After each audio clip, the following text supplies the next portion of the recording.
नमस्कार। आज हम देखने वाले हैं भारतीय भूगोल के एक बहुत ही महत्वपूर्ण टॉपिक, भारत की जनगणना पर आधारित कुछ सवाल जवाब, जो सभी प्रकार की परीक्षाओं के लिए बहुत ही महत्वपूर्ण है। जी, तो चलिए इस पर एक गहरी नजर डालते हैं। तो मेरा पहला सवाल है, भारत में पहली बार जनगणना कब हुई थी? आपके विकल्प हैं 1861 ईस्वी, 1872 ईस्वी, 1881 ईस्वी या 1882 ईस्वी।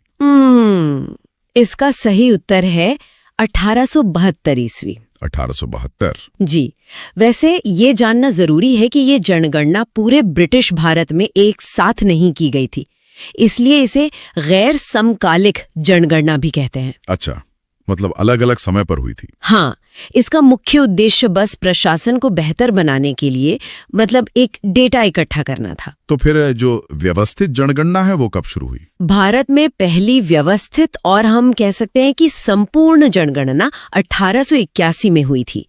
उसे समकालिक जनगणना कहा जाता है। ठीक है, अगला सवाल इसी से जुड़ा है।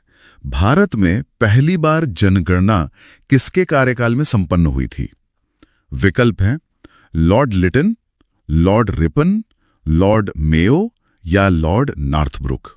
इसका सही उत्तर है लॉर्ड मेयो। Lord Mayo. जी, लॉर्ड मेयो 1869 से 1872 तक भारत के वाइसराय थे और उन्हीं के कार्यकाल में भारत के सांख्यिकीय सर्वेक्षण की स्थापना भी हुई थी। अच्छा। एक और बात, 1872 में ही अंडमान द्वीप समूह के पोर्ट ब्लेयर में उनकी हत्या कर दी गई थी। चलिए आगे बढ़ते हैं। भारत में जनगणना का क्रमवार आकलन कब से प्रति 10 वर्ष के अंतराल पर किया जा रहा है? और आपके विकल्प हैं 1872 ईस्वी, 1881 ईस्वी, 1891 ईस्वी या 1901 ईस्वी। जैसा हमने अभी बात की, इसका सही जवाब है 1881 ईस्वी। 1881 से? जी, 1881 की जनगणना भारत की पहली संपूर्ण और समकालिक जनगणना थी। यह जनगणना वाइसराय लॉर्ड रिपन के कार्यकाल में हुई थी। और तब से ये हर 10 साल में हो रही है। हाँ, तब से लेकर आज तक हर 10 साल पर बिना किसी रुकावट के जनगणना होती आ रही है। बस 2021 की जनगणना को छोड़कर, जो महामारी के कारण टल गई। सही। अच्छा, एक बहुत ही दिलचस्प सवाल है। भारत में जन्म लेने वाले 1 अरबवें शिशु कन्या का क्या नाम रखा गया था? विकल्प हैं रीटा, कैटरीना, सुनामी या आस्था। उनका नाम आस्था रखा गया था। आस्था। जी, आस्था का जन्म 11 मई 2000 को दिल्ली के सफदरजंग अस्पताल में हुआ था। ये भारत की जनसंख्या के 1 अरब के आंकड़े को छूने का मतलब एक प्रतीकात्मक क्षण था। इसने जनसंख्या नियंत्रण पर जरूर ध्यान खींचा होगा। बिल्कुल, इस घटना ने जनसंख्या नियंत्रण की नीतियों पर ध्यान केंद्रित करने में बहुत मदद की। अगला सवाल, जनसंख्या की दृष्टि से विश्व के बड़े देशों में भारत का कौन सा स्थान है? विकल्प है प्रथम, द्वितीय, तृतीय या चतुर्थ। देखिए, 2011 की जनगणना के अनुसार सही उत्तर द्वितीय है। दूसरा स्थान। जी, उस समय चीन पहले स्थान पर था। हालांकि ये जानना जरूरी है कि संयुक्त राष्ट्र की हालिया रिपोर्टों के अनुसार 2023 में भारत जनसंख्या के मामले में चीन को पीछे छोड़कर पहले स्थान पर आ गया है। तो अब हम पहले स्थान पर हैं। जी, और एक बात और, भारत के पास दुनिया के लगभग 17.5% आबादी है, जबकि भूमि केवल 2.4% है। ये तो बहुत बड़ा अंतर है। तो 2011 की जनगणना के अनुसार भारत की जनसंख्या ठीक ठीक कितनी थी? 102.25 करोड़, 102.87 करोड़, 105.65 करोड़ या 121.05 करोड़? सही आंकड़ा है 121.05 करोड़। 121 करोड़ से ज्यादा? जी, ये 2001 की जनगणना की तुलना में 18 करोड़ से अधिक की वृद्धि थी। इस जनसंख्या में 62.31 करोड़ पुरुष और 58.74 करोड़ महिलाएं थीं। ये जनगणना 2 चरणों में आयोजित की गई थी, पहले मकान सूचीकरण और फिर जनसंख्या गणना। ठीक है, तो 2011 की जनगणना के अनुसार विश्व की कुल जनसंख्या में भारत की भागीदारी लगभग कितनी थी?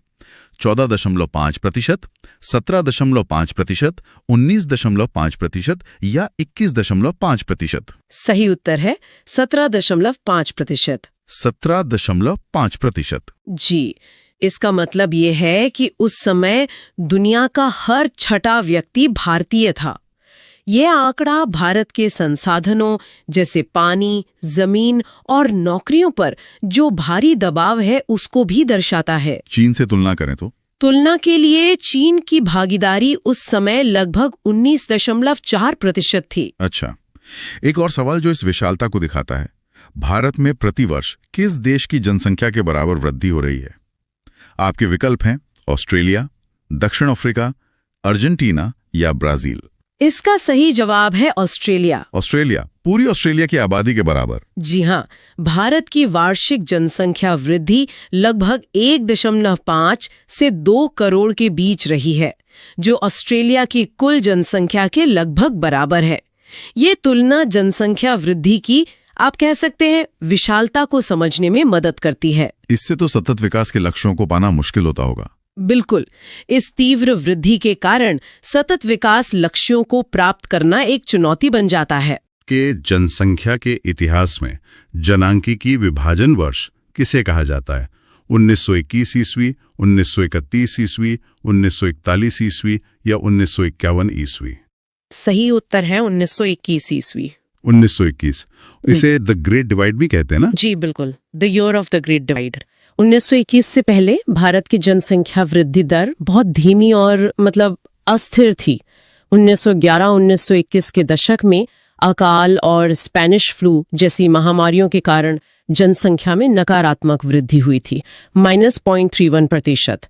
इसके बाद जनसंख्या लगातार बढ़ी है। अच्छा, तो 2011 की जनगणना भारतीय जनगणना इतिहास की कौन सी जनगणना थी? 13वीं, 14वीं, 15वीं या 16वीं? यह 15वीं जनगणना थी। 15वीं? जी, यह गणना 1872 से शुरू हुई जनगणना की श्रृंखला में 15वीं थी और यह दुनिया के सबसे बड़े प्रशासनिक और सांख्यिकीय अभ्यासों में से एक थी। इसमें लगभग 27 लाख कर्मचारियों ने हिस्सा लिया था। 27 लाख बहुत बड़ी संख्या है। अच्छा, अगर आजादी के बाद से देखें तो 2011 की जनगणना स्वतंत्रता प्राप्ति के बाद की कौन सी जनगणना है? 5वीं, 6ठी, 7वीं या 8वीं? ये 7वीं जनगणना थी। 7वीं। जी, आजादी के बाद पहली जनगणना 1951 में हुई थी। इसके बाद 1961, 71, 81, 91 और 2001 में जनगणनाएं हुईं। हर जनगणना एक तरह से देश की सामाजिक आर्थिक प्रगति का एक महत्वपूर्ण स्नैपशॉट हमें देती है। ये तो हम जानते हैं, लेकिन फिर भी पूछ लेते हैं, जनगणना कितने वर्ष में एक बार की जाती है? 15 वर्ष, प्रतिवर्ष, 5 वर्ष या 10 वर्ष? सही उत्तर है 10 वर्ष। 10 साल। जी, इस प्रक्रिया को दशकीय जनगणना या डिसेनियल सेंसस कहा जाता है। भारतीय संविधान के अनुच्छेद 246 के तहत जनगणना संघ का विषय है और यह गृह मंत्रालय के अधीन भारत के महापंजीयक और जनगणना आयुक्त द्वारा आयोजित की जाती है। अब कुछ राज्यों पर ध्यान देते हैं। 2011 की जनगणना के अनुसार किस राज्य की आबादी अधिकतम थी? महाराष्ट्र, तमिलनाडु, उत्तर प्रदेश या केरल? उत्तर प्रदेश। उत्तर प्रदेश। जी, 2011 में उत्तर प्रदेश की जनसंख्या लगभग 20 करोड़ थी। अगर उत्तर प्रदेश एक अलग देश होता तो ये दुनिया का 5वां सबसे अधिक आबादी वाला देश होता। 5वां? जी, और इसी अधिक जनसंख्या के कारण उत्तर प्रदेश का भारत की राजनीति में बहुत महत्वपूर्ण स्थान है, जहां लोकसभा की सबसे अधिक 80 सीटें हैं। तो ये सबसे बड़ा राज्य हुआ। अब सबसे छोटा राज्य। जनसंख्या के आकार की दृष्टि से भारत का सबसे छोटा राज्य कौन सा है? सिक्किम, त्रिपुरा, अरुणाचल प्रदेश या मिजोरम? सबसे छोटा राज्य है सिक्किम। सिक्किम? जी, 2011 में सिक्किम की जनसंख्या लगभग 6.1 लाख थी। सिक्किम भारत का पहला पूर्ण जैविक राज्य भी है और कम जनसंख्या के बावजूद इसका सामरिक महत्व बहुत अधिक है, क्योंकि इसकी सीमाएं चीन, भूटान और नेपाल से लगती हैं। बिहार की बात करें तो 2011 की जनगणना के अनुसार बिहार का जनसंख्या की दृष्टि से भारतीय राज्यों में कौन सा स्थान है? प्रथम, द्वितीय, तृतीय या चतुर्थ? सही स्थान तृतीय है। तीसरा? हाँ, ओके। पहला स्थान उत्तर प्रदेश का और दूसरा महाराष्ट्र का था। बिहार भारत में सबसे अधिक जनसंख्या घनत्व वाले राज्यों में से एक है। जहां प्रति वर्ग किलोमीटर 1106 लोग रहते थे। बिहार की जनसंख्या 10 करोड़ से भी अधिक थी। ठीक है। 2011 की जनगणना के अनुसार उत्तर प्रदेश की जनसंख्या भारत की जनसंख्या की कितनी प्रतिशत है? 14.2, 15.5, 16.5 या 18.2। सही प्रतिशत है 16.50। 16.50। जी।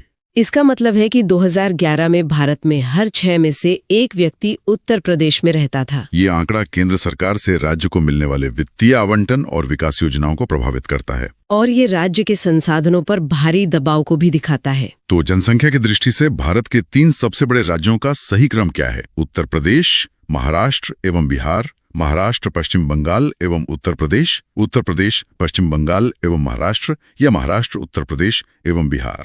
सही क्रम है उत्तर प्रदेश, महाराष्ट्र और फिर बिहार। उत्तर प्रदेश, महाराष्ट्र एवं बिहार। जी।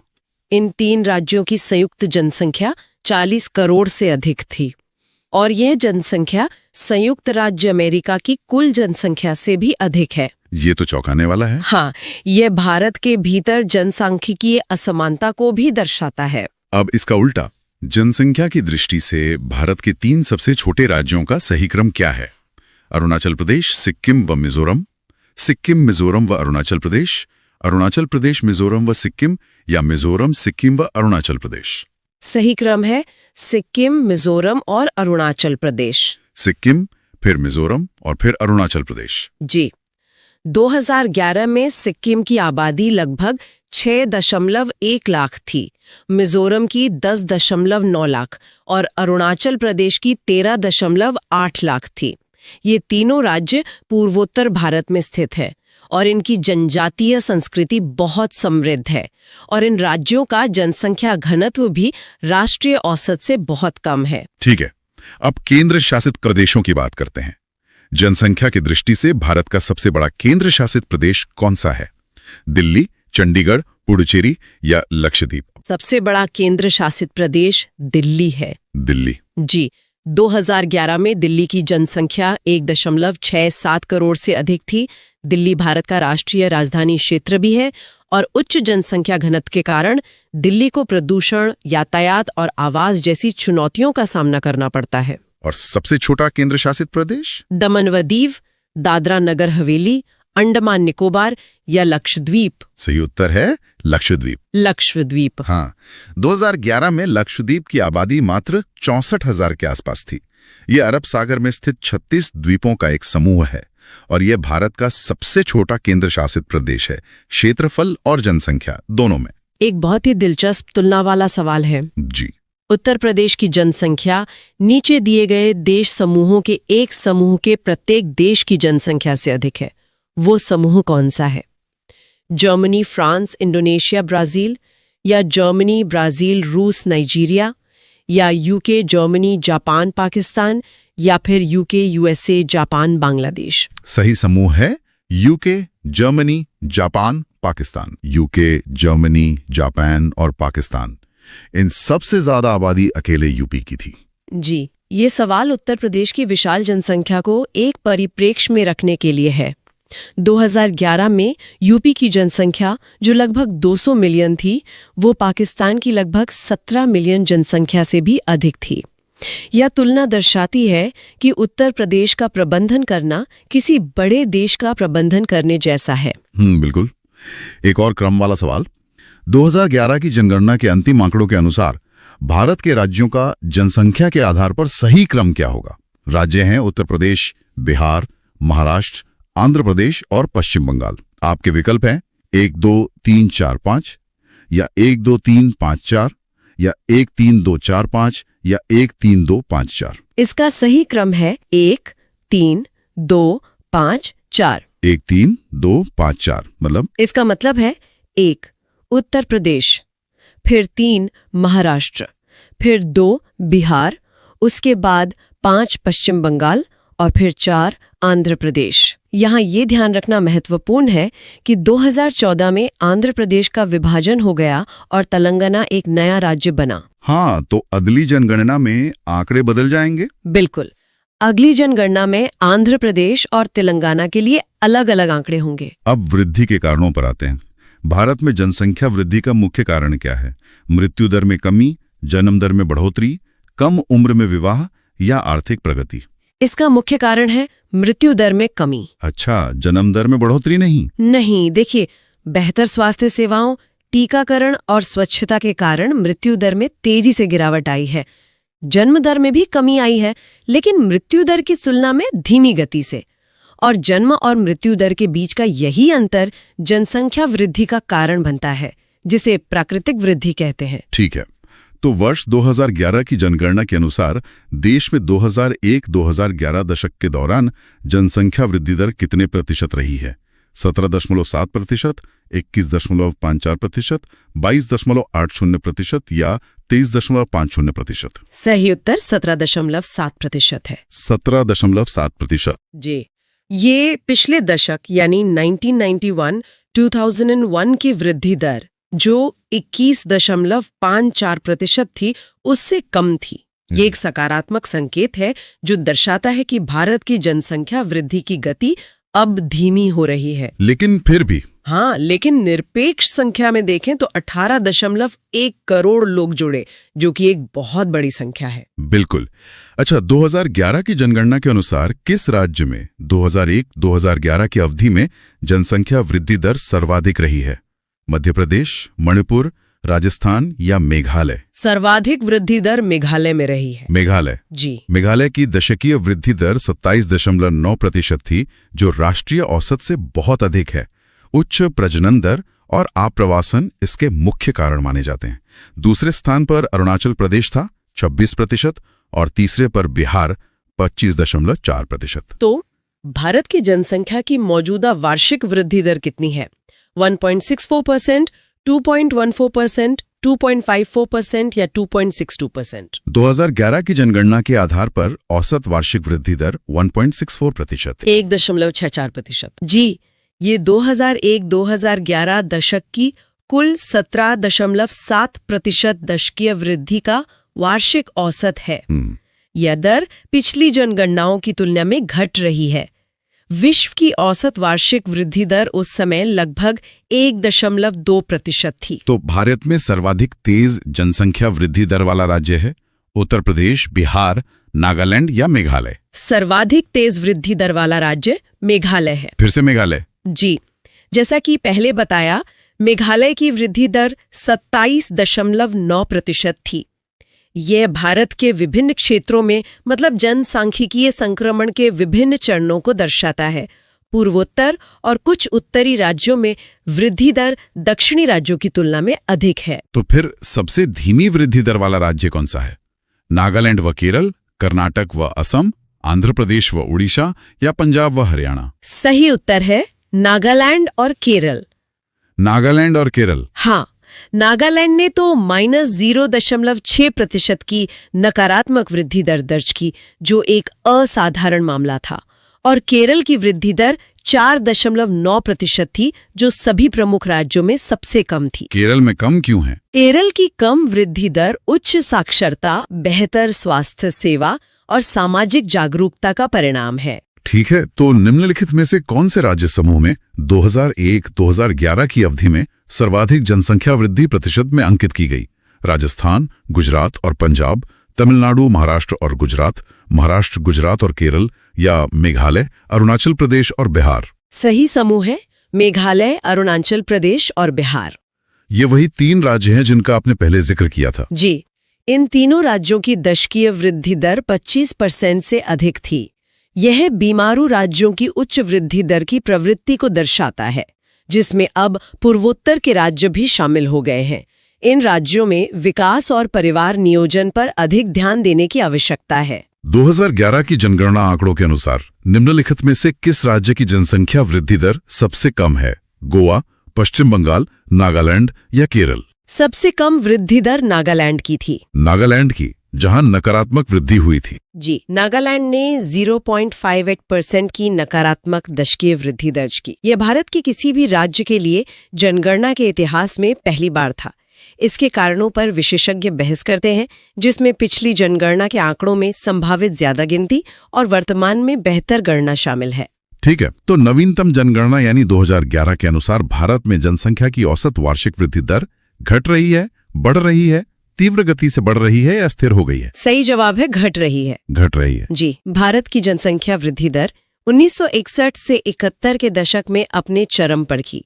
उसके बाद से दशकीय वृद्धि दर में लगातार गिरावट आ रही है। ये जनसंख्या स्थिरीकरण की दिशा में एक सकारात्मक प्रवृत्ति है। तो वर्तमान भारत में जन्म दर तथा मृत्यु दर से संबंधित निम्न में से कौन से कथन सही है? जन्म दर उठ रही है तथा मृत्यु दर गिर रही है, जन्म दर गिर रही है तथा मृत्यु दर उठ रही है, जन्म दर तथा मृत्यु दर दोनों गिर रही है, या जन्म दर तथा मृत्यु दर दोनों उठ रही है? सही कथन है, जन्म दर तथा मृत्यु दर दोनों गिर रही है। दोनों गिर रही हैं। जी, ये जनसांख्यिकीय संक्रमण के तीसरे चरण का संकेत है। स्वास्थ्य सेवाओं के कारण मृत्यु दर में तेजी से गिरावट आई है और शिक्षा, जागरूकता और परिवार नियोजन के साधनों की उपलब्धता के कारण जन्म दर भी घट रही है। भारत की उच्चतम जनसंख्या वृद्धि दर किस दशक में रही है? 1951 से 61 दशक में, 1961 से 71 दशक में, 1971 से 81 दशक में, या 1981-91 दशक में? सही उत्तर है 1961 से 71 के दशक में। 1961 से 71। जी, इस दशक में दशकीय वृद्धि दर 24.80% के शिखर पर पहुंच गई थी। इस अवधि को भारत में जनसंख्या विस्फोट की अवधि भी कहा जाता है। इसका मुख्य कारण मृत्यु दर में भारी गिरावट थी, जबकि जन्म दर उच्च बनी हुई थी। पिछले जनगणना दशक में भारतीय जनसंख्या की वार्षिक घातीय वृद्धि दर कितनी थी? 1.56%, 1.64%, 1.95% या 2.14%? ये 1.64% थी। 1.64%। जी, ये 2001-2011 दशक के लिए औसत वार्षिक वृद्धि दर को व्यक्त करने का एक और तरीका है। घातीय वृद्धि दर का उपयोग तब किया जाता है जब वृद्धि आधार जनसंख्या पर चक्रवृद्धि होती है। ये 1991-2001 की 1.97% की दर से कम थी। 2001-2011 में सर्वाधिक जनसंख्या वृद्धि दर वाला राज्य मेघालय है। दूसरे स्थान पर कौन सा राज्य है? मणिपुर, मेघालय, अरुणाचल प्रदेश या त्रिपुरा? दूसरे स्थान पर अरुणाचल प्रदेश है। अरुणाचल प्रदेश। जी, अरुणाचल प्रदेश की दशकीय वृद्धि दर 26.0% थी। ये भारत के पूर्वोत्तर क्षेत्र में उच्च जनसंख्या वृद्धि की प्रवृत्ति को पुष्ट करता है। कम जनसंख्या घनत्व के बावजूद उच्च वृद्धि दर भविष्य में संसाधनों पर दबाव डाल सकती है। पिछली शताब्दी में भारत में जनसंख्या की विस्फोटक वृद्धि का सर्वाधिक महत्वपूर्ण कारण क्या था? जन्म दर में तीव्र वृद्धि, अवैध आप्रवास, मृत्यु दर में तीव्र ह्रास, या इनमें से कोई नहीं? सर्वाधिक महत्वपूर्ण कारण था मृत्यु दर में तीव्र ह्रास। मृत्यु दर में तीव्र कमी। जी, ह्रास का अर्थ है कमी। सार्वजनिक स्वास्थ्य, स्वच्छता और चिकित्सा में सुधार के कारण मृत्यु दर तेजी से गिरी, लेकिन जन्म दर ऊंची बनी रही, जिससे जनसंख्या में तेजी से वृद्धि हुई। यह दुनिया भर के विकासशील देशों में देखे जाने वाला एक क्लासिक जनसांख्यिकीय पैटर्न है। ठीक है, किसी क्षेत्र में जनसंख्या आधिक्य का तात्पर्य क्या है? जनसंख्या के घनत्व से, लोगों की निरपेक्ष जनसंख्या से, जनसंख्या एवं संसाधन विकास से, या जनसंख्या एवं विस्फोटक वृद्धि से? इसका तात्पर्य है जनसंख्या एवं संसाधन विकास से। जनसंख्या और संसाधन विकास से मतलब जनसंख्या आधिक्य या अति जनसंख्या का मतलब सिर्फ लोगों की संख्या नहीं है, बल्कि संसाधनों की उपलब्धता के सापेक्ष लोगों की संख्या है। एक क्षेत्र कम आबादी के साथ भी अति जनसंख्या वाला हो सकता है यदि उसके पास पर्याप्त संसाधन नहीं है। वहीं तकनीकी विकास संसाधनों की वहन क्षमता को बढ़ा सकता है। उत्तर प्रदेश में किस दशक में उच्चतम जनसंख्या वृद्धि हुई? 1951-61, 1961-71, 1971-81 या 1990? सही उत्तर है 1961-71। 1961-71 जो राष्ट्रीय प्रवृत्ति भी थी, वृद्धि का शिखर था। इस दशक में उत्तर प्रदेश की वृद्धि दर भी अपने उच्चतम स्तर पर थी। इसके बाद परिवार नियोजन कार्यक्रमों के प्रभाव से वृद्धि दर में गिरावट शुरू हुई। निम्नलिखित में कौन जनसंख्या वृद्धि का प्रमुख कारण नहीं है? गर्म जलवायु, निर्धनता, चिकित्सा सुविधा या अशिक्षा? इसमें से प्रमुख कारण नहीं है चिकित्सा सुविधा। चिकित्सा सुविधा। लेकिन बेहतर चिकित्सा से तो मृत्यु दर कम होती है। हाँ, लेकिन ये एक जटिल कारक है। बेहतर चिकित्सा सुविधाएं मृत्यु दर को कम करती हैं, जिससे जनसंख्या बढ़ती है, ये सच है। पर ये परिवार नियोजन और स्वास्थ्य जागरूकता को बढ़ावा देकर जन्म दर को कम करने में भी मदद करती है, जो अंततः वृद्धि को नियंत्रित करता है। गरीबी, अशिक्षा और गर्म जलवायु को पारंपरिक रूप से उच्च जन्म दर से जोड़ा जाता है। इसलिए चिकित्सा सुविधा को सीधे तौर पर जनसंख्या वृद्धि का कारण नहीं माना जाता। जनसंख्या घनत्व का क्या अर्थ है? प्रति किलोमीटर में रहने वाले व्यक्तियों की संख्या, गांव में रहने वाले व्यक्तियों की संख्या, प्रति वर्ग किलोमीटर में रहने वाले व्यक्तियों की संख्या, या शहर में रहने वाले व्यक्तियों की संख्या? इसका सही अर्थ है प्रति वर्ग किलोमीटर में रहने वाले व्यक्तियों की संख्या। प्रति वर्ग किलोमीटर। जी, ये जनसंख्या के वितरण को मापने का एक मानक तरीका है। 2011 की जनगणना के अनुसार भारत का जनसंख्या घनत्व 382 व्यक्ति प्रति वर्ग किलोमीटर था। राज्यों में बिहार का घनत्व सबसे अधिक था, 1106, और अरुणाचल प्रदेश का सबसे कम, सिर्फ 17। 2011 की जनगणना के अंतिम आंकड़ों के अनुसार भारत का औसत जनसंख्या घनत्व प्रति वर्ग किमी कितना है? आपके विकल्प हैं 267, 277, 325 या फिर 382। और इसका सही उत्तर है 382। जी, जनसंख्या घनत्व का मतलब होता है प्रति वर्ग किलोमीटर में रहने वाले लोगों की औसत संख्या। अच्छा। और 2011 में ये 382 थी। अगर इसकी तुलना हम 2001 से करें तो तब ये 325 व्यक्ति प्रति वर्ग किलोमीटर थी। यानी 10 साल में काफी बढ़ोतरी हुई। बिल्कुल। और अगर दुनिया के स्तर पर देखें तो बांग्लादेश जैसे कुछ देशों को छोड़कर भारत दुनिया के सबसे घनी आबादी वाले बड़े देशों में से एक है। अगला प्रश्न, 2011 की जनगणना के अनुसार भारत में निम्नलिखित राज्यों में से सबसे अधिक जनसंख्या घनत्व वाला राज्य कौन सा है? विकल्प हैं पश्चिम बंगाल, केरल, उत्तर प्रदेश, बिहार। और सही जवाब है बिहार। जी, 2011 में बिहार का जनसंख्या घनत्व 1106 व्यक्ति प्रति वर्ग किलोमीटर था, जो देश में सबसे ज्यादा था। 1106। हाँ। दूसरे स्थान पर पश्चिम बंगाल था, जिसका घनत्व 1028 था, और तीसरे पर केरल 860 के साथ। अच्छा, और एक दिलचस्प बात ये भी है ना, कि 2001 में पश्चिम बंगाल टॉप पर था। बिल्कुल सही। 2011 में बिहार ने पश्चिम बंगाल को पीछे छोड़ा दिया। ठीक है, तो अब सबसे कम की बात करते हैं। 2011 की जनगणना के अंतिम आंकड़ों के अनुसार भारत का सबसे कम जनसंख्या घनत्व वाला राज्य है, और ऑप्शंस हैं मिजोरम, अरुणाचल प्रदेश, मणिपुर या त्रिपुरा। सही उत्तर है अरुणाचल प्रदेश। जी, अरुणाचल प्रदेश का जनसंख्या घनत्व जानकर तो मतलब हैरानी होती है। कितना है? सिर्फ 17 व्यक्ति प्रति वर्ग किलोमीटर। सिर्फ 17? हाँ। और अगर हम केंद्र शासित प्रदेशों की बात करें तो अंडमान और निकोबार द्वीप समूह का घनत्व सबसे कम था। चलिए वापस बिहार पर आते हैं। 2011 की जनगणना के अनुसार बिहार का जनसंख्या घनत्व कितना व्यक्ति प्रति वर्ग किमी है? विकल्प है 689, 819, 881, 1106। 1106। जी, ये आंकड़ा राष्ट्रीय औसत जो 382 है उससे लगभग 3 गुना ज्यादा है। 3 times। हाँ। और अगर हम बिहार के अंदर भी देखें तो सबसे घने जिलों में शिवहर जैसे जिले आते हैं और सबसे कम घने में कैमूर। अच्छा। अब अगला सवाल, भारत के बीमारू राज्यों में सबसे घना आबाद राज्य है? बिहार, मध्य प्रदेश, राजस्थान, उत्तर प्रदेश। इसका सही उत्तर है बिहार। जी, बीमारू शब्द बिहार, मध्य प्रदेश, राजस्थान और उत्तर प्रदेश के लिए इस्तेमाल किया जाता था। और इन चारों राज्यों में, जैसा हमने अभी देखा, बिहार का जनसंख्या घनत्व 1096 के साथ सबसे ज्यादा है। ठीक है, अब उत्तर प्रदेश की बात।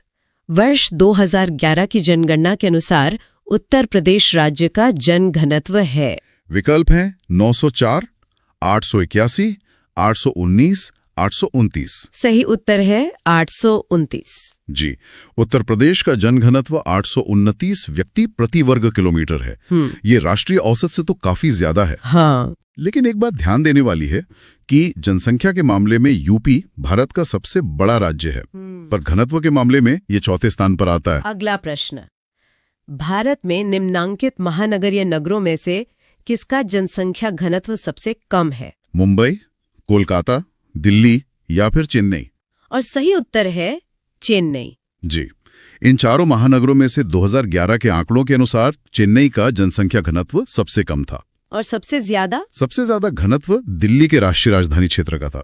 महानगर की परिभाषा होती है मतलब एक बहुत बड़ा और घनी आबादी वाला शहर। अच्छा, अब एक मैच द कॉलम टाइप का सवाल है।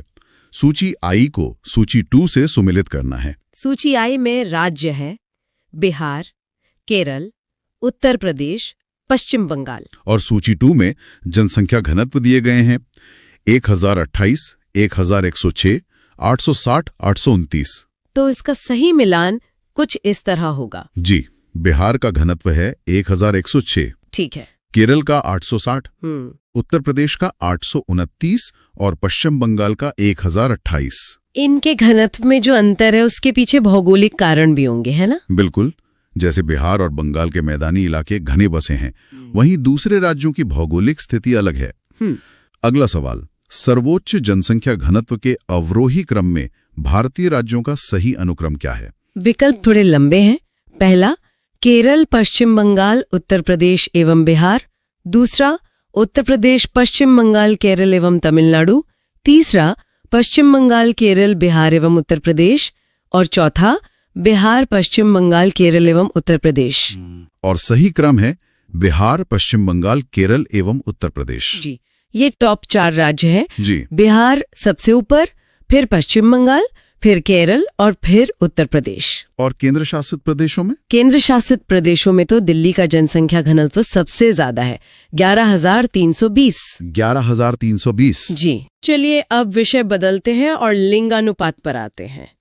लिंगानुपात का परिकलन कैसे किया जाता है? विकल्प हैं देश में प्रति 1000 लोगों पर बच्चों की संख्या, देश में प्रति 100 महिलाओं पर पुरुषों की संख्या, देश में प्रति 1000 पुरुष पर महिलाओं की संख्या, या देश में प्रति 100 बच्चों पर लोगों की संख्या। सही उत्तर है देश में प्रति 1000 पुरुष पर महिलाओं की संख्या। हाँ, ये एक बहुत ही महत्वपूर्ण सामाजिक संकेतक है। सही बात है। ये समाज में महिलाओं की स्थिति को दर्शाता है। इसी में एक और अवधारणा होती है बाल लिंगानुपात की, जो 0 से 6 वर्ष के बच्चों के लिए होती है। ठीक है, तो 2011 की जनगणना के अनुसार भारत में प्रति 1000 पुरुषों पर महिलाओं की संख्या कितनी है? 927, 933, 936 या 943। सही उत्तर है 943। जी, 2011 में भारत का लिंगानुपात 943 था। अगर इसकी तुलना 2001 से करें तो तब ये 933 था। मतलब 10 अंकों का सुधार हुआ। हाँ, और इसमें भी ग्रामीण और शहरी क्षेत्रों में अंतर है। ग्रामीण लिंगानुपात 949 था, जबकि शहरी 929। अच्छा, अगला सवाल पिछले सवाल जैसा ही है, बस पूछने का तरीका अलग है। 2011 की जनगणना के अनुसार भारत में जनसंख्या का पुरुष स्त्री अनुपात क्या है? 1000.933, 1000.935, 1000.941 या 1000.943। और सही उत्तर है 1000.943। जी। और अगर हम इसकी तुलना दुनिया के औसत से करें तो विश्व का औसत लिंगानुपात लगभग 984 महिलाएं प्रति 1000 पुरुष है। तो हम अभी भी वैश्विक औसत से पीछे हैं। हाँ, अभी काफी लंबा रास्ता तय करना है। अगला प्रश्न, 2011 की जनगणना के अनुसार भारत में स्त्री पुरुष अनुपात में थोड़ी सी वृद्धि हुई है, थोड़ी सी गिरावट आई है, एकदम कमी आई है, या कोई परिवर्तन नहीं हुआ है? इसका सही जवाब है थोड़ी सी वृद्धि हुई है। जी, जैसा हमने अभी बात की, 2001 में ये 933 था और 2011 में 943 हो गया। हाँ, तो ये 10 अंकों की वृद्धि एक सकारात्मक बदलाव है, और इसके पीछे बेटी बचाओ बेटी पढ़ाओ जैसी सरकारी पहलों का भी योगदान हो सकता है। बिल्कुल। अब भारत के किस राज्य में महिलाओं की संख्या पुरुषों से अधिक है? विकल्प हैं बिहार, केरल, कर्नाटक, तमिलनाडु। और सही उत्तर है केरल। जी, केरल भारत का एकमात्र ऐसा राज्य है जहां लिंगानुपात महिलाओं के पक्ष में है। वहां का आंकड़ा क्या है? 1084, यानी 1000 पुरुषों पर 1084 महिलाएं। इसके पीछे उच्च महिला साक्षरता और बेहतर स्वास्थ्य सुविधाएं बड़े कारण हैं। और केंद्र शासित प्रदेशों में? पुडुचेरी, वहां भी लिंगानुपात 1037 के साथ सकारात्मक है। अच्छा, अगला सवाल भी इससे जुड़ा है। निम्नलिखित में से किस राज्य की जनसंख्या महिलाओं के अनुकूल है? उत्तर प्रदेश, तमिलनाडु, पश्चिम बंगाल या केरल? सही उत्तर है केरल। हाँ, महिलाओं के अनुकूल का मतलब यहाँ सकारात्मक लिंगानुपात से ही है। केरल के अलावा तमिलनाडु का लिंगानुपात 996 और आंध्र प्रदेश का 993 भी राष्ट्रीय औसत से काफी बेहतर है। ठीक है, अब थोड़ा इतिहास में जाते हैं। सन 1901 की जनगणना में भारत का लिंगानुपात कितना था? विकल्प हैं 933, 927, 972, 904। सही उत्तर है 972। जी, ये जानना बहुत दिलचस्प है कि 1901 में हमारा लिंगानुपात 972 था, जो 2011 के 943 से बेहतर था। तो मतलब आजादी के बाद गिरावट आई? हाँ, स्वतंत्रता के बाद के दशकों में इसमें गिरावट देखी गई, जो अब धीरे धीरे सुधर रही है। ठीक है, लिंगानुपात की दृष्टि से केरल में महिलाओं के लिए सर्वाधिक उपयुक्त दशाएं पाई जाती हैं। दूसरा स्थान निम्नलिखित में से किसका है? छत्तीसगढ़, हिमाचल प्रदेश, पुडुचेरी या गोवा? सही उत्तर है पुडुचेरी। जी, यहाँ सवाल में राज्यों और केंद्र शासित प्रदेशों दोनों को मिलाकर रैंकिंग पूछी गई है। अच्छा, तो केरल 1084 के बाद दूसरा स्थान, पुडुचेरी 1037 का आता है। अगर सिर्फ राज्यों की बात करें तो केरल के बाद तमिलनाडु 996 है। समझ गई। अब सिक्के का दूसरा पहलू, भारत में सबसे कम लिंगानुपात वाला राज्य है? मिजोरम, हरियाणा, राजस्थान, मध्य प्रदेश।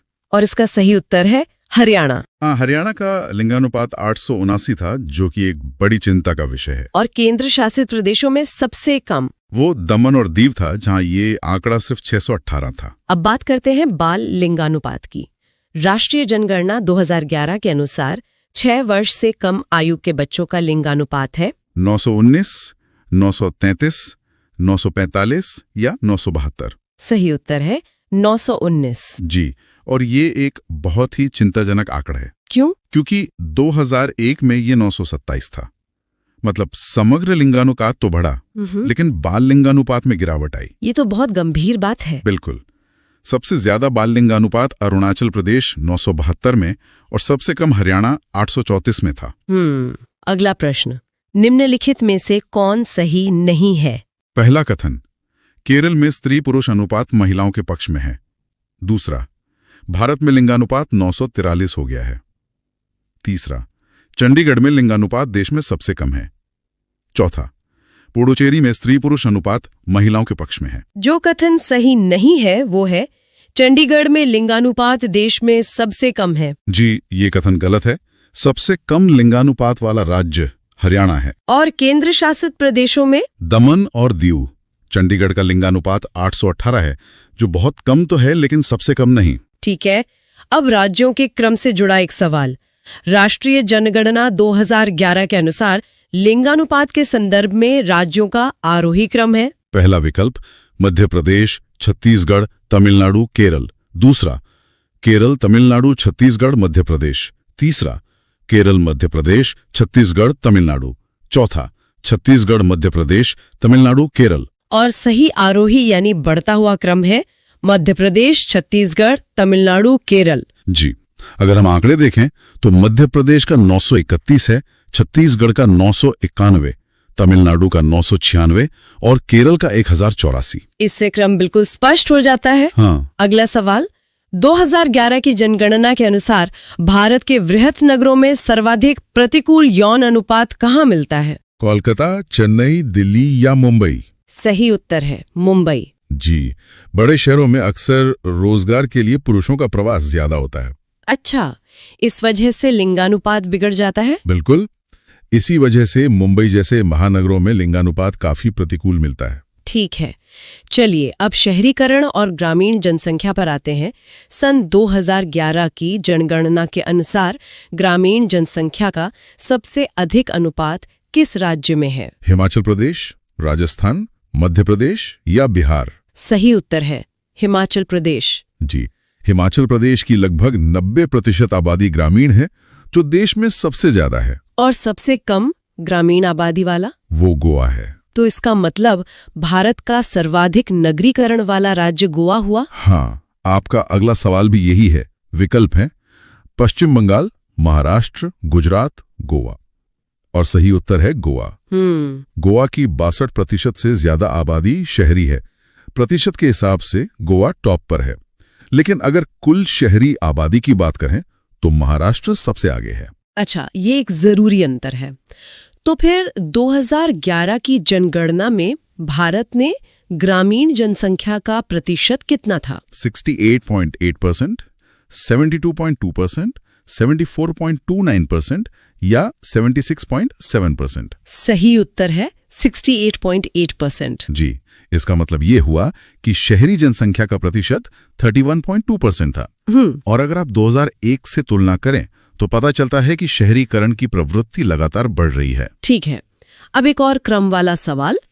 राज्य की कुल जनसंख्या में नगरीय जनसंख्या के अनुपात के आधार पर निम्नलिखित राज्यों का सही क्रम क्या होगा?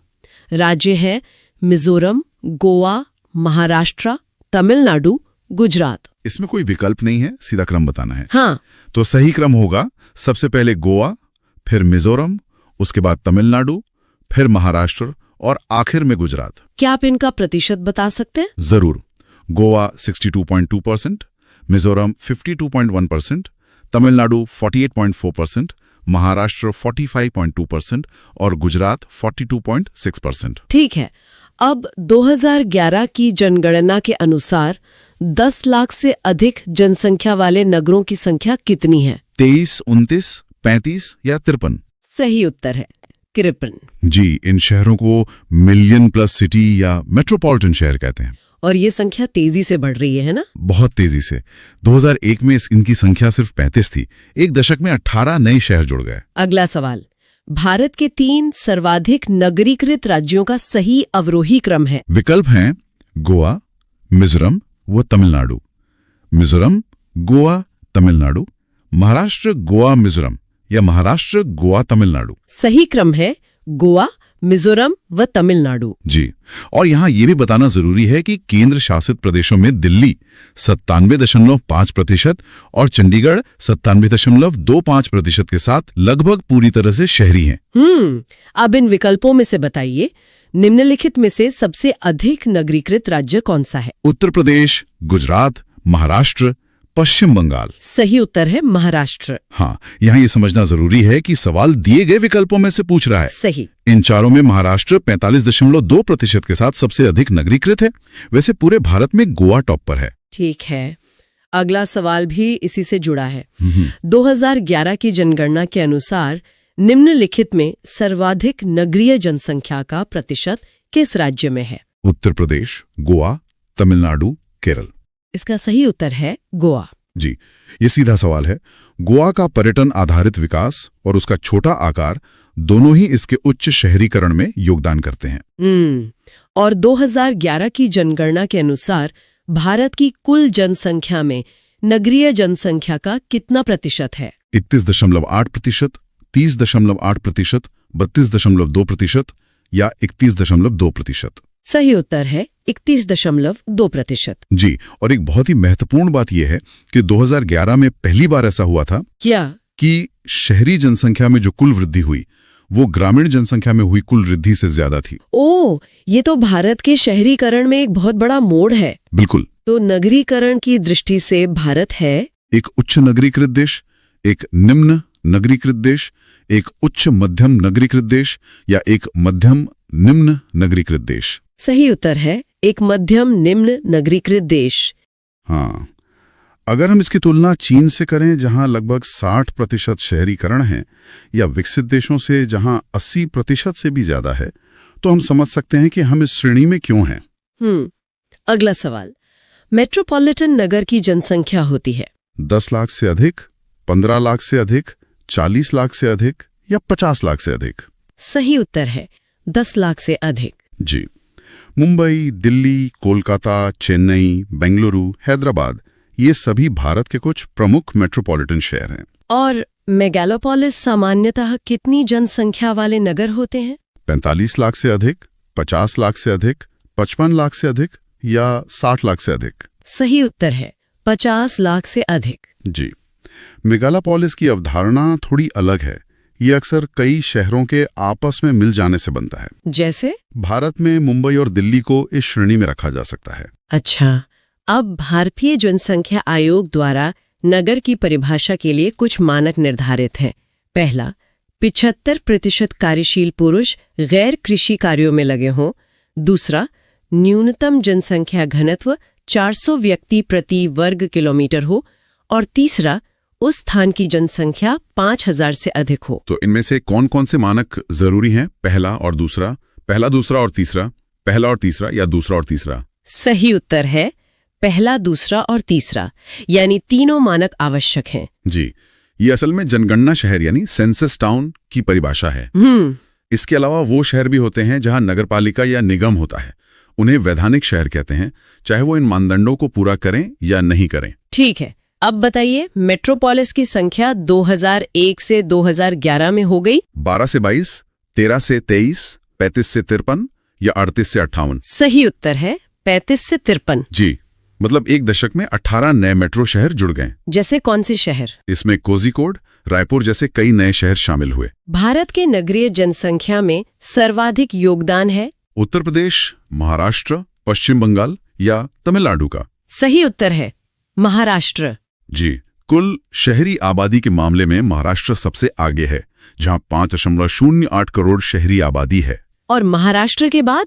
उसके बाद उत्तर प्रदेश 4.44 करोड़ और फिर तमिलनाडु 3.49 करोड़ का स्थान है। ठीक है, अब एक और कथन वाला सवाल। नगरीकरण से संबंधित निम्नलिखित में से कौन सा कथन असत्य है? पहला, भारत में नगरीकरण सभी क्षेत्रों में समान रूप से हुआ है। दूसरा, भारत में नगरीय जनसंख्या का सांद्रण अपेक्षाकृत बड़े नगरों में हुआ है। तीसरा, कुछ अपवादों को छोड़कर भारत में नगरीकरण विकास दर सदा बढ़ती गई है। चौथा, भारत के नगरीय समस्या में रोजगार, आवास, प्रदूषण, ऊर्जा आदि मुख्य समस्याएं हैं। असत्य कथन है भारत में नगरीकरण सभी क्षेत्रों में समान रूप से हुआ है। जी, ये बिल्कुल गलत है।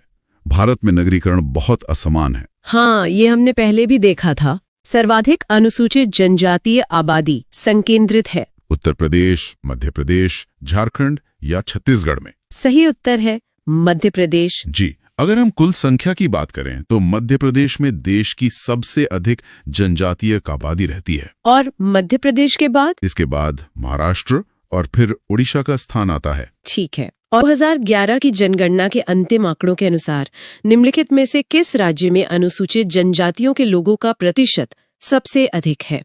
नागालैंड, मिजोरम, मणिपुर, त्रिपुरा। और सही उत्तर है मिजोरम। जी, यहाँ पर प्रतिशत और कुल संख्या के बीच का अंतर समझना बहुत जरूरी है। सही। मिजोरम की लगभग 94.4% आबादी अनुसूचित जनजाति है, जो देश में सबसे ज्यादा है। और केंद्र शासित प्रदेशों में लक्षद्वीप में ये प्रतिशत सर्वाधिक है, लगभग 94.8%। 2011 की जनगणना के अंतिम आंकड़ों के अनुसार किस राज्य में अनुसूचित जाति के लोगों का प्रतिशत सर्वाधिक है? और विकल्प है उत्तर प्रदेश, मध्य प्रदेश, केरल या पंजाब। जी, तो इसका सही उत्तर है पंजाब। पंजाब। ज्यादातर लोगों को लगता है कि उत्तर प्रदेश होगा। हाँ, और वो गलत भी नहीं है अगर हम कुल संख्या की बात करें। पहला अतिरिक्त तथ्य यही है कि हालांकि प्रतिशत पंजाब में सबसे ज्यादा है, लेकिन अनुसूचित जाति की सर्वाधिक जनसंख्या उत्तर प्रदेश में ही पाई जाती है। अच्छा, ये संख्या और प्रतिशत का खेल है। बिल्कुल। दूसरा तथ्य, पूरे भारत की कुल जनसंख्या में अनुसूचित जाति का योगदान 16.6% है। और तीसरा, पंजाब में अनुसूचित जाति का प्रतिशत 31.9% है, जो देश में सर्वाधिक है। ठीक है, तो इसी से जुड़ा हमारा अगला सवाल है, 2011 की जनगणना के अनुसार अनुसूचित जाति की सर्वाधिक जनसंख्या किस राज्य में पाई जाती है? विकल्प है उत्तर प्रदेश, बिहार, राजस्थान और पश्चिम बंगाल। हाँ, तो जैसा कि हमने अभी बात की, इसका सही जवाब है उत्तर प्रदेश। बिल्कुल। और यहाँ ध्यान रखने वाली बात यही है कि जनसंख्या के मामले में उत्तर प्रदेश पहले स्थान पर है, लेकिन प्रतिशत के मामले में पंजाब। एक और फैक्ट ये है कि उत्तर प्रदेश भारत का सबसे अधिक जनसंख्या वाला राज्य भी है, जहाँ लगभग 20 करोड़ लोग रहते हैं। जी। और इसके विपरीत अगर हम अनुसूचित जनजाति की बात करें तो उनकी सर्वाधिक जनसंख्या मध्य प्रदेश में है। अच्छा, तो अनुसूचित जनजाति के लिए मध्य प्रदेश। चलिए इसी पर अगला सवाल लेते हैं। किस राज्य में अनुसूचित जनजाति की जनसंख्या सर्वाधिक है? और विकल्प हैं केरल, महाराष्ट्र, बिहार और मध्य प्रदेश। जी, इसका सही जवाब है मध्य प्रदेश। ठीक है, लेकिन यहां भी एक पेंच है। जबकि सबसे ज्यादा जनसंख्या मध्य प्रदेश में है, कुल जनसंख्या में अनुसूचित जनजातियों का उच्चतम अनुपात लक्षद्वीप में है। ओह, लक्षद्वीप में, ये तो काफी दिलचस्प है। और भारत की कुल जनसंख्या में अनुसूचित जनजातीय आबादी का योगदान 8.6% है। एक और बात, कुछ राज्य और केंद्र शासित प्रदेश जैसे दिल्ली और हरियाणा में कोई अभिज्ञात जनजातीय समुदाय नहीं है। ठीक है, तो वापस अनुसूचित जाति पर आते हैं प्रतिशत के लिहाज से। कुल जनसंख्या में अनुसूचित जातियों का उच्चतम अनुपात किस राज्य में है? विकल्प: उत्तर प्रदेश, बिहार, मिजोरम, पंजाब। जैसा कि हमने पहले ही सवाल में चर्चा की थी, इसका जवाब है पंजाब। हाँ, ये प्रतिशत वाला सवाल है। जी, ये सवाल प्रतिशत के बारे में है, जहां पंजाब सबसे आगे है। अगर सवाल सबसे बड़ी संख्या का होता तो जवाब उत्तर प्रदेश होता। सही। और पूरे देश में अनुसूचित जातियों का जो औसत अनुपात है वो 16.6% है। चलिए, अब यही सवाल अनुसूचित जनजाति के लिए। कुल जनसंख्या में अनुसूचित जनजातियों का उच्चतम अनुपात है और विकल्प है मध्य प्रदेश, लक्षद्वीप, नागालैंड, मेघालय। हाँ, तो इसका सही उत्तर है लक्षद्वीप। लक्षद्वीप। जी, और एक दिलचस्प बात यह है कि लक्षद्वीप साक्षरता के मामले में भी केंद्र शासित प्रदेशों में सबसे आगे है। जैसा हमने पहले भी बताया, सबसे अधिक जनजातीय जनसंख्या वाला राज्य मध्य प्रदेश है। और भारत की कुल आबादी में जनजातीय आबादी का हिस्सा 8.6% है। तो अगला सवाल इसी आंकड़े पर है। भारत की कुल जनसंख्या में अनुसूचित जनजातीय आबादी का योगदान है। विकल्प है 5.6%, 7.5%, 8.6% या 10.9%। इसका सही जवाब है 8.6%। 8.6%। जी, इसकी तुलना में अनुसूचित जाति की जनसंख्या का योगदान 16.6% है, जो लगभग 2 गुना है। और सबसे बड़ी जनजातीय आबादी, जैसा हमने कहा, मध्य प्रदेश राज्य में रहती है। ठीक है। और प्रतिशत के हिसाब से सबसे बड़ी जनजातीय आबादी लक्षद्वीप में है। स्पष्ट है। अब अनुसूचित जाति का योगदान कितना है ये देखते हैं। भारत की कुल जनसंख्या में अनुसूचित जाति की जनसंख्या का योगदान है। विकल्प है 8.2%, 15.2%, 16.6%, 24.7%। ये भी हम पहले जिक्र कर चुके हैं। सही उत्तर है 16.6%। 16.6%। हाँ, ये आंकड़ा अनुसूचित जनजाति की आबादी के 8.6% के योगदान से काफी ज्यादा है। और इस 16.6% में से सबसे बड़ा हिस्सा उत्तर प्रदेश में रहता है। सही। और राज्य की अपनी जनसंख्या के प्रतिशत के रूप में पंजाब में अनुसूचित जाति का अनुपात सबसे अधिक है। बहुत बढ़िया। अब विषय बदलते हैं और साक्षरता पर आते हैं। भारत में प्रभावित साक्षरता दर की गणना की जाती है कुल जनसंख्या से, बच्चों की जनसंख्या से, वयस्कों की जनसंख्या से या 7 वर्ष की उम्र से ऊपर की जनसंख्या से।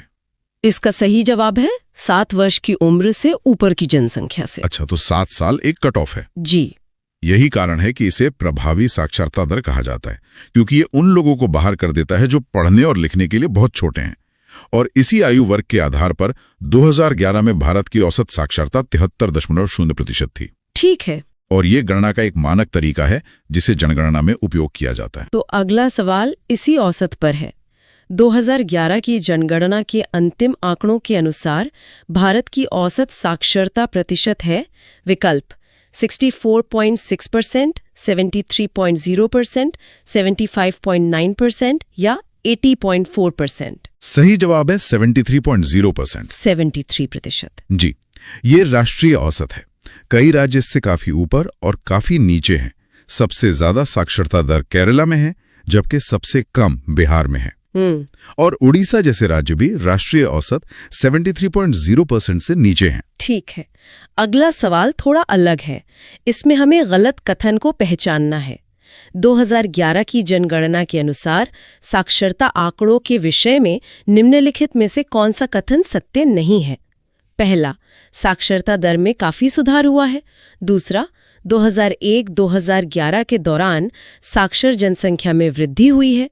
तीसरा, भारत में साक्षरता दर 73.0% आकलित की गई है।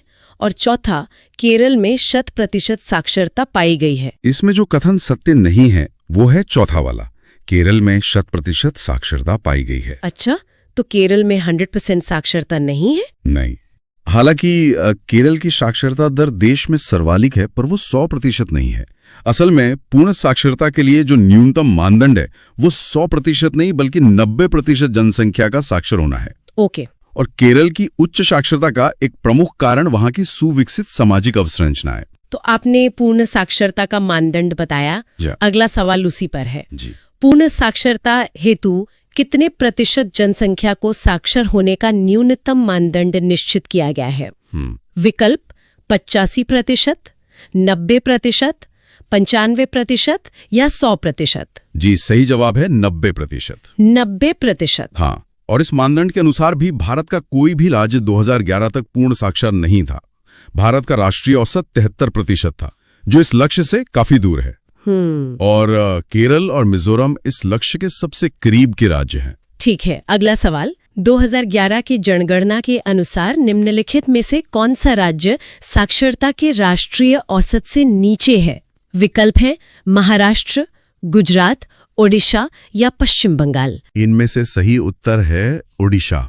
ओडिशा। जी, राष्ट्रीय औसत 73.0% है और ओडिशा इससे नीचे था। वैसे देश में सबसे कम साक्षरता दर बिहार में है। सही। और बिहार में महिलाओं की साक्षरता दर भी देश में सबसे कम है। तो अब सबसे कम साक्षरता वाले राज्य पर ही सवाल है। 2011 में देश के निम्नलिखित राज्यों में से किस में साक्षरता दर सबसे कम थी? विकल्प है ओडिशा, बिहार, झारखंड, छत्तीसगढ़। इसका जवाब है बिहार।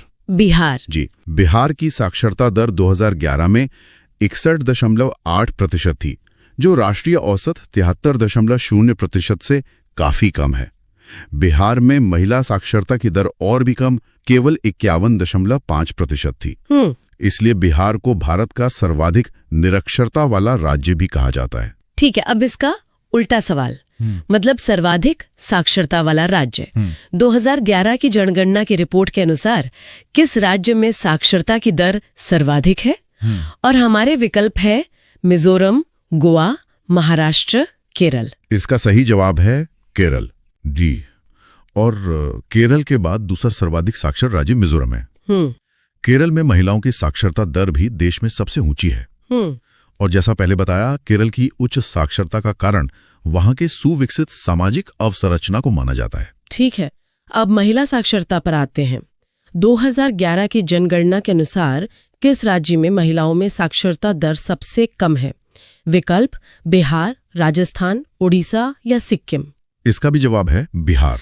बिहार। जी, 2011 के जनगणना के अनुसार बिहार में महिला साक्षरता दर मात्र 51.5% थी। बिहार की कुल साक्षरता दर भी देश में सबसे कम है। और इसके ठीक विपरीत केरल में महिलाओं की साक्षरता दर देश में सबसे अधिक है। अब केंद्र शासित प्रदेशों की बात करते हैं। 2011 की जनगणना के अनुसार किस केंद्र शासित प्रदेश में साक्षरता प्रतिशत अधिकतम है? विकल्प है दिल्ली, चंडीगढ़, पुदुचेरी, लक्षद्वीप। यहाँ सही जवाब है लक्षद्वीप। लक्षद्वीप। जी, ये वही है जहां जनजातीय अनुपात भी सबसे ज्यादा है। बिल्कुल। ये एक दिलचस्प बात है कि लक्षद्वीप में अनुसूचित जनजातियों का अनुपात भी देश में सबसे अधिक है। अगर हम राज्यों की बात करें तो केरल में साक्षरता प्रतिशत अधिकतम है। ये दिखाता है कि साक्षरता और सामाजिक विकास का एक गहरा संबंध है। अगला सवाल फिर से महिला साक्षरता पर है, लेकिन इस बार सबसे ऊंची दर के बारे में। 2011 की जनगणना के अनुसार किस राज्य में महिलाओं की साक्षरता दर सबसे ऊंची है? तमिलनाडु, केरल, मिजोरम या पश्चिम बंगाल। इसका जवाब है केरल। केरल। जी, केरल की समग्र साक्षरता दर भी देश में सर्वोच्च है और दूसरा सर्वाधिक साक्षर राज्य मिजोरम है। सही। और सबसे कम महिला साक्षरता दर वाला राज्य बिहार है। ठीक है, अब बिहार की साक्षरता दर के आंकड़े पर एक सीधा सवाल। बिहार में साक्षरता की वर्तमान स्थिति है 47.00%, 54.16%, 60.32% या 61.8%। इसका सही उत्तर है 61.8%। ये 2011 के आंकड़ों के अनुसार है। 61.8%। जी, यह दर भारत के सभी राज्यों में सबसे कम है और बिहार में महिला साक्षरता दर इससे भी कम, केवल 51.5% है। जबकि भारत का राष्ट्रीय साक्षरता औसत 73.0% है। तो अगला सवाल है कि भारत में सर्वाधिक निरक्षरता वाला राज्य कौन सा है? विकल्प है बिहार, झारखंड, जम्मू कश्मीर, अरुणाचल प्रदेश। इसका सही जवाब है बिहार। बिहार। जी, सबसे कम साक्षरता दर का मतलब ही सर्वाधिक निरक्षरता है। बिहार की साक्षरता दर, जैसा हमने कहा, 61.8% है। ठीक है। और एक अतिरिक्त जानकारी, बिहार जनसंख्या घनत्व के मामले में भी राज्यों में पहले स्थान पर है। अच्छा। अब केरल की उच्च साक्षरता के कारण पर एक सवाल है। केरल राज्य के उच्च साक्षरता का कारण है सुदृढ़ अर्थव्यवस्था, पिछड़ी जातियों की अनुपस्थिति, सुविकसित सामाजिक अवसंरचना या उच्च नगरीकृत समाज। इसका सबसे सटीक कारण है सुविकसित सामाजिक अवसंरचना। सुविकसित सामाजिक अवसंरचना। हाँ, इस अवसंरचना में स्कूल, कॉलेज और स्वास्थ्य सेवाओं तक बेहतर पहुंच शामिल है। और इसी वजह से केरल में न केवल समग्र साक्षरता बल्कि महिला साक्षरता भी देश में सर्वोच्च है। सही। और केरल और मिजोरम भारत के 2 सर्वाधिक साक्षर राज्य हैं। चलिए, अगला सवाल इसी पर है। भारत के 2 सर्वाधिक साक्षर राज्य हैं महाराष्ट्र एवं पश्चिम बंगाल, तमिलनाडु एवं पंजाब, गुजरात एवं कर्नाटक या मिजोरम एवं केरल। इसका सही उत्तर है मिजोरम एवं केरल। मिजोरम और केरल। जी, इनमें केरल पहले स्थान पर और मिजोरम दूसरे स्थान पर है। मिजोरम में एक और तथ्य, ईसाई जनसंख्या का प्रतिशत भी देश में सर्वाधिक है। अच्छा। और सबसे कम साक्षर राज्य बिहार है। ठीक है। साक्षरता पर एक आखिरी सवाल।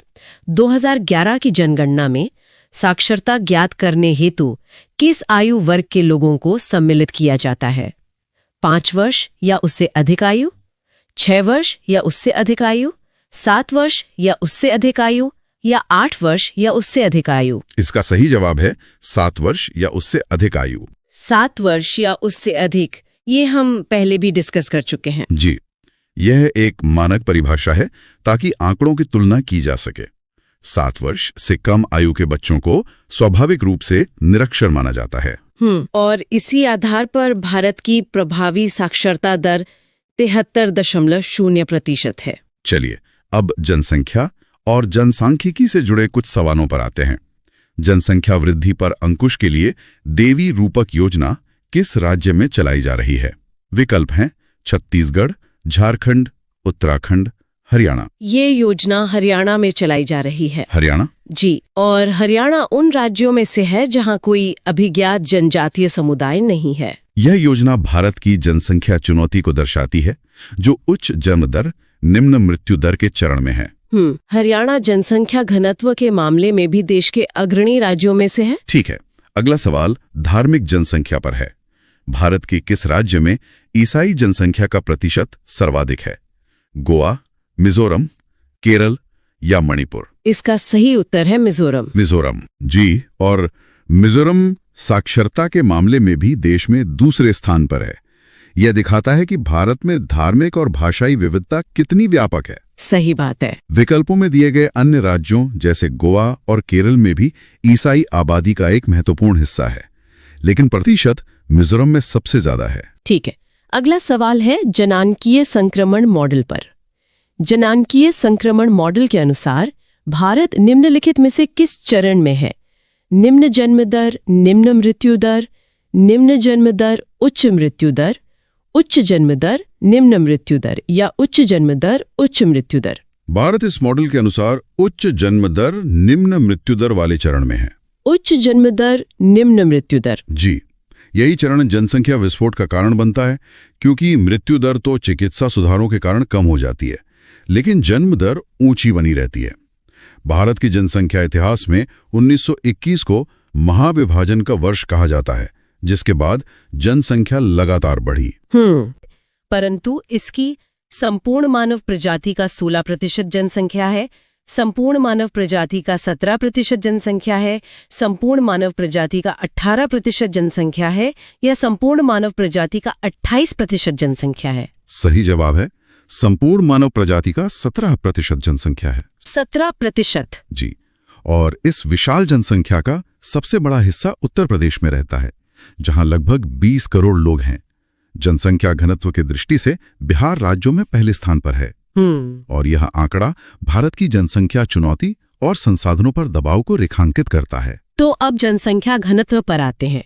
भारत में जनसंख्या घनत्व की दृष्टि से बिहार का क्रम है केवल राज्यों में पहला, तीसरा, आठवां या नवां? इसका सही जवाब है पहला।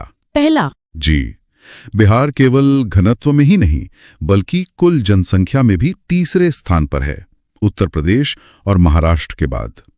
बिहार की अनुमानित आबादी 2011 में लगभग 10 करोड़ थी और उच्च घनत्व के साथ साथ बिहार की साक्षरता दर देश में सबसे कम है। अब अगला सवाल बिहार की जनसंख्या के प्रतिशत पर है।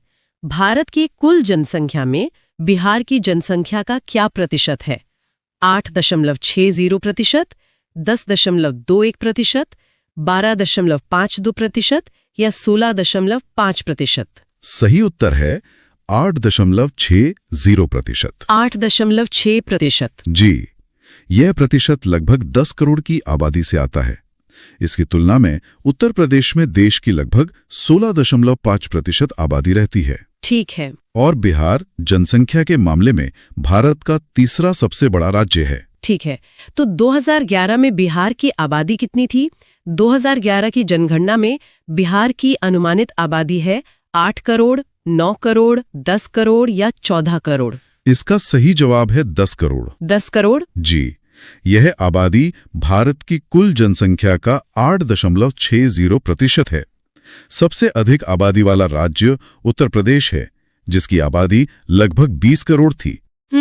और बिहार उत्तर प्रदेश और महाराष्ट्र के बाद तीसरा सबसे अधिक आबादी वाला राज्य है। अब बिहार में महिला साक्षरता की दर पर एक सवाल। 2011 की जनगणना के अनुसार बिहार में महिला साक्षरता की दर क्या है? 47.0%, 51.5%, 53.2% या 61.8%? इसका सही उत्तर है 51.5%। 51.5%, जो कि बहुत कम है। जी, ये भारत के सभी राज्यों में सबसे कम महिला साक्षरता दर थी। बिहार की कुल साक्षरता दर 61.8% थी, जो भी देश में सबसे कम है। सही। इसकी तुलना में केरल में महिला साक्षरता दर देश में सर्वाधिक है। ठीक है, अब देश के सर्वाधिक जनसंख्या वाले राज्य पर एक प्रश्न। जनगणना 2011 के अनुसार देश में सर्वाधिक जनसंख्या वाला राज्य कौन सा है, जहां लगभग 20 करोड़ लोग रहते हैं? विकल्प: उत्तर प्रदेश, मध्य प्रदेश, महाराष्ट्र, पश्चिम बंगाल। इसका सही जवाब है उत्तर प्रदेश। उत्तर प्रदेश। जी, दूसरा सर्वाधिक आबादी वाला राज्य महाराष्ट्र है और तीसरा सर्वाधिक आबादी वाला राज्य बिहार है। और उत्तर प्रदेश में अनुसूचित जाति की जनसंख्या भी देश में सर्वाधिक है। अब एक बहुत महत्वपूर्ण सामाजिक संकेतक लिंगानुपात पर बात करते हैं। जनगणना 2011 के अनुसार भारत में लिंगानुपात क्या है? प्रति 1000 पुरुषों पर 943 महिलाएं, प्रति 1000 पुरुषों पर 945 महिलाएं, प्रति 1000 पुरुषों पर 964 महिलाएं या प्रति 1000 पुरुषों पर 985 महिलाएं? सही जवाब है प्रति 1000 पुरुषों पर 943 महिलाएं। 943। जी, ये एक राष्ट्रीय औसत है और राज्यों के बीच इसमें काफी भिन्नता है। कम लिंगानुपात सामाजिक चुनौतियों का एक संकेतक है। बिल्कुल। और यह आंकड़ा जनगणना के महत्वपूर्ण सामाजिक संकेतकों में से एक है। अगला सवाल भारत के जनसंख्या इतिहास पर है। भारत में जनसंख्या वृद्धि के इतिहास में कौन सा वर्ष महाविभाजन का वर्ष कहलाता है? 1951, 1991, 2001 या 1921? इसका सही जवाब है 1921। 1921। जी, 1921 से पहले भारत की जनसंख्या वृद्धि अनियमित थी, लेकिन इसके बाद यह लगातार बढ़ती गई। इस वृद्धि का मुख्य कारण मृत्यु दर में कमी और उच्च जन्म दर का बना रहना था।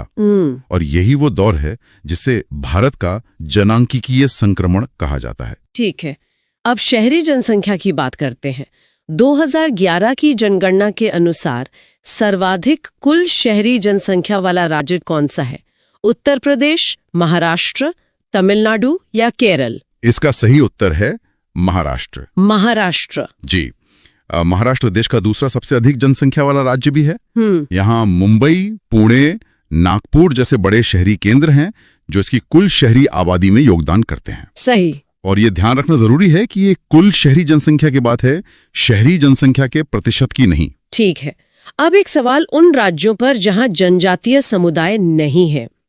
निम्नलिखित में वो राज्य या संघ राज्य क्षेत्र कौन सा है जिसमें कोई अभिज्ञात जनजातीय समुदाय नहीं है? उत्तर प्रदेश, उड़ीसा, आंध्र प्रदेश, दिल्ली? इसका सही जवाब है दिल्ली। दिल्ली। जी, दिल्ली के अलावा हरियाणा और पंजाब भी ऐसे राज्य हैं जहां कोई अधिसूचित अनुसूचित जनजाति नहीं है। इसके विपरीत मध्य प्रदेश में देश की सबसे बड़ी जनजातीय आबादी है और लक्षद्वीप में जनजातीय आबादी का अनुपात सबसे अधिक है। इसी तरह का एक और सवाल है, निम्नलिखित में वह राज्य या संघ राज्य क्षेत्र कौन सा है जिसमें कोई अभिज्ञात जनजातीय समुदाय नहीं है?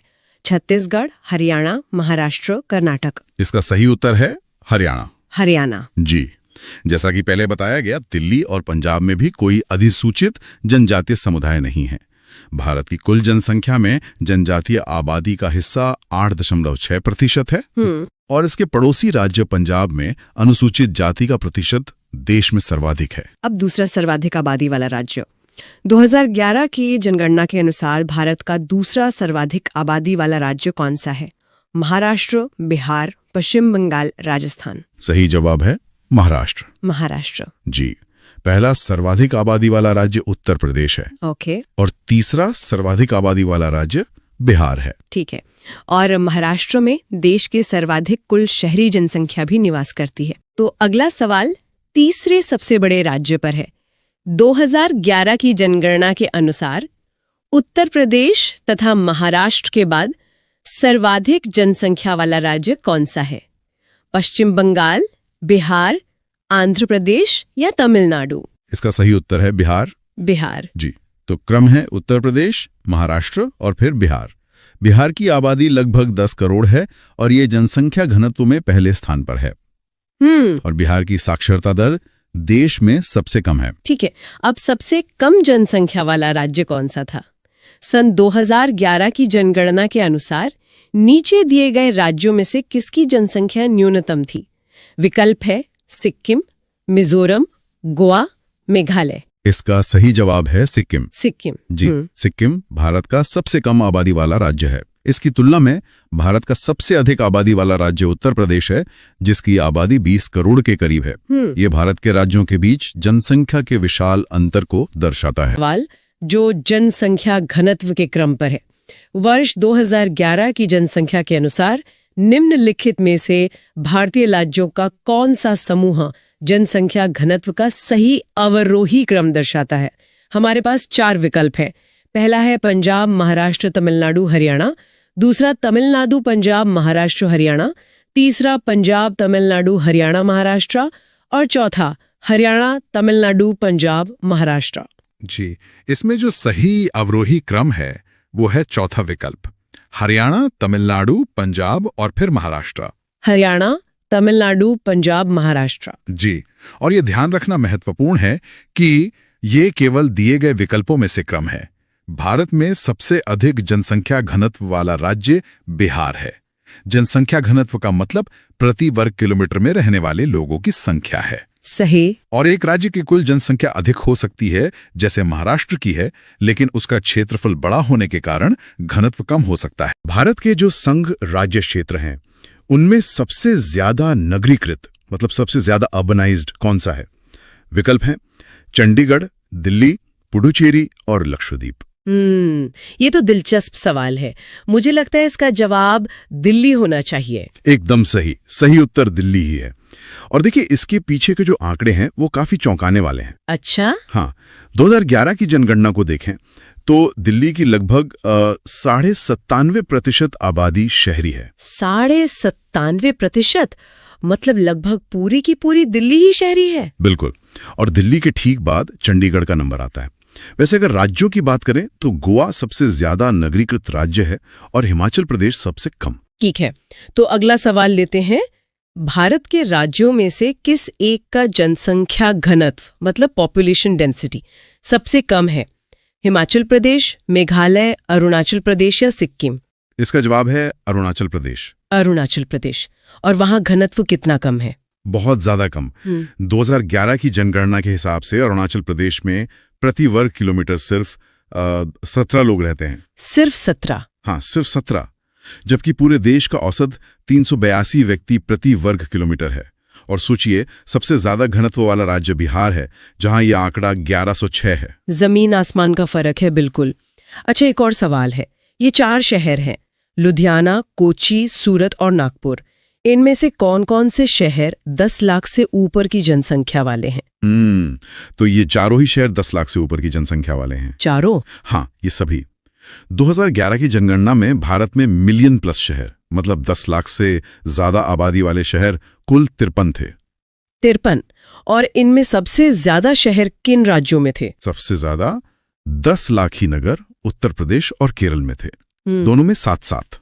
चलिए अब उस राज्य की बात करते हैं जहां ग्रामीण जनसंख्या का प्रतिशत सबसे ज्यादा है।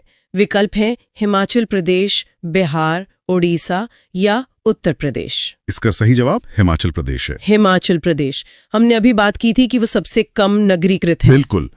हिमाचल प्रदेश की लगभग 90% जनसंख्या गांव में रहती है। इसके बाद बिहार और असम का नंबर आता है। और इसका उल्टा देखें तो गोवा में ग्रामीण जनसंख्या का प्रतिशत सबसे कम है। अब एक सवाल उम्र को लेकर। भारत की आज की आबादी में 60 साल से ज्यादा उम्र वाले लोगों का प्रतिशत लगभग कितना है? 14-15%, 11-12%, 9-10% या 7-8%? इसका सही उत्तर है 7 से 8%। 7 से 8%। हाँ, हालांकि ये आंकड़ा 2011 की जनगणना के आसपास का है। अब तो ये प्रतिशत बढ़कर 10% से भी ज्यादा हो गया। अच्छा। और देखिए, आबादी में बुजुर्गों का बढ़ता प्रतिशत एक तरह से अच्छी स्वास्थ्य सेवाओं और जीवन प्रत्याशा में वृद्धि का संकेत भी है। पर फिर भी भारत को युवा देश ही कहते हैं। अब एक नीति से जुड़ा सवाल। भारत की राष्ट्रीय जनसंख्या नीति 2000 के अनुसार किस साल तक जनसंख्या स्थिरता मतलब पॉपुलेशन स्टेबलाइजेशन हासिल करने का हमारा लंबा लक्ष्य था? 2025, 2035, 2045 या 2055? इसका उत्तर है 2045। 2045। हाँ, लेकिन ये जानना जरूरी है कि इस लक्ष्य को अब बदल दिया गया है। इसे संशोधित करके 2070 कर दिया गया है। ओहो, मतलब 25 साल और आगे। जी। जनसंख्या स्थिरता का मतलब होता है जब जन्म दर और मृत्यु दर लगभग बराबर हो जाएं। इस नीति का एक बड़ा मकसद टोटल फर्टिलिटी रेट यानी TFR को 2.1 के लेवल पर लाना था। ठीक है। अगला सवाल। 2011 की जनगणना के आंकड़ों के आधार पर इनमें से किसकी जनसंख्या सबसे कम है? चंडीगढ़, मिजोरम, पुडुचेरी या सिक्किम? इसका सही जवाब है सिक्किम। सिक्किम। हाँ, 2011 में सिक्किम की जनसंख्या सिर्फ 6.1 लाख के करीब थी। ये भारत का सबसे कम आबादी वाला राज्य है। और केंद्र शासित प्रदेशों में? उनमें लक्षद्वीप की जनसंख्या सबसे कम है और सबसे ज्यादा तो उत्तर प्रदेश की है ही। अब साक्षरता की बात करते हैं। 2001 से 2011 के बीच साक्षरता में वृद्धि दर कितनी रही? 8.2%, 12.6%, 14.3% या 15.5%? इसका उत्तर है 8.2%। 8.2%। जी। 2001 में भारत की साक्षरता दर थी 64.8%, जो 2011 में बढ़कर लगभग 73 या 74% हो गई। और इसमें पुरुषों और महिलाओं की साक्षरता में कितना अंतर था? काफी अंतर था। 2011 में पुरुषों की साक्षरता दर करीबन 81% थी और महिलाओं की सिर्फ 64.6%। केरल हमेशा की तरह सबसे साक्षर राज्य रहा और बिहार सबसे कम। अब वापस उत्तर प्रदेश पर आते हैं। जनगणना 2011 के अनुसार उत्तर प्रदेश में 10 लाखी नगरों की संख्या कितनी है? 5, 7, 10 या 11? इसका सही उत्तर है 7। 7? हाँ, जैसा हमने पहले भी बात की, उत्तर प्रदेश और केरल दोनों राज्यों में 7-7 10 लाखी नगर थे 2011 में। और यूपी में कौन-कौन से शहर हैं ये? इनमें कानपुर, लखनऊ, गाजियाबाद, आगरा, वाराणसी, मेरठ और इलाहाबाद, जिसे अब प्रयागराज कहते हैं, ये सब शामिल हैं। ठीक है। अब एक सवाल जनसंख्या वृद्धि दर पर है। इनमें से कौन सा जोड़ा सही नहीं है? दशक और वृद्धि दर।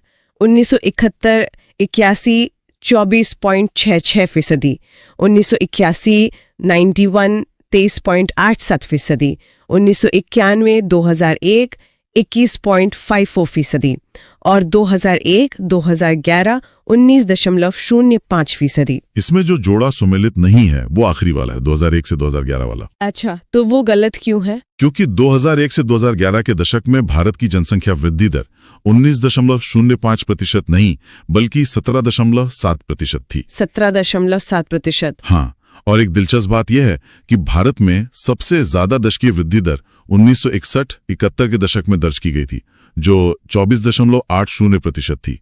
उसके बाद से ये लगातार घट रही है। अब एक सवाल गरीबी पर। विश्व बैंक की रिपोर्ट के अनुसार भारत में 50% से ज्यादा गरीब किन 4 राज्यों में रहते हैं? इसके विकल्प थोड़े लंबे हैं, पर जो सही जवाब है वो है बिहार, उत्तर प्रदेश, मध्य प्रदेश और ओडिशा। बिहार, यूपी, एमपी और ओडिशा। जी, इन राज्यों को अक्सर बीमारू राज्यों के समूह में गिना जाता था, जिसमें राजस्थान भी शामिल था। ये ऐतिहासिक रूप से सामाजिक आर्थिक मामलों में पीछे रहे हैं। चलिए अगला सवाल।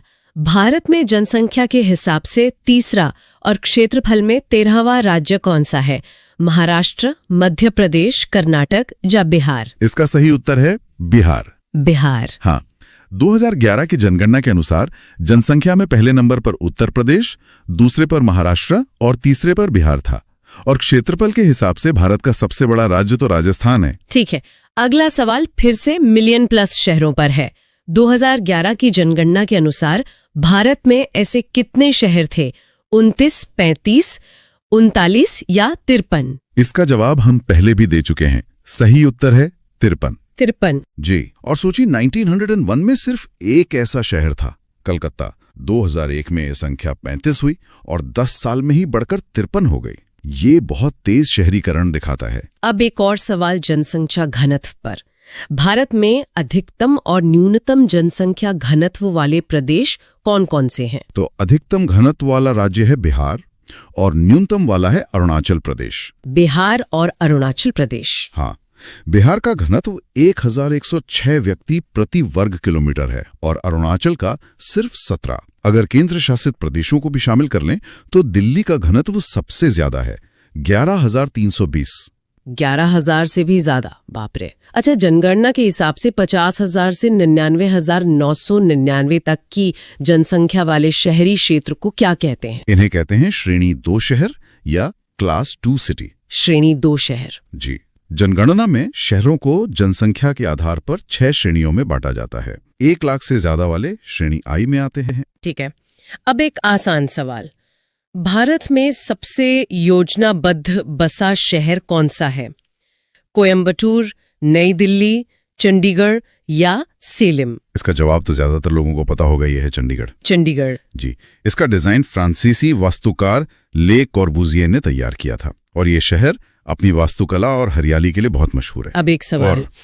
भारत में जनसंख्या घनत्व के ट्रेंड पर क्या ये निरंतर बढ़ा है, लगभग स्थिर रहा है, कुछ कम हुआ है या पहले बढ़ा और फिर घटा है? इसका सही उत्तर है ये निरंतर बढ़ा है। लगातार बढ़ा ही है। हाँ, लगातार। देखिए, 1951 में भारत का जनसंख्या घनत्व सिर्फ 117 था, 2001 में 325 हुआ और 2011 में बढ़कर 382 हो गया। मतलब जमीन पर आबादी का दबाव लगातार बढ़ रहा है। अगला प्रश्न है कि भारत में नगरीय जनसंख्या की सर्वाधिक दशकीय वृद्धि किस दशक में पाई गई?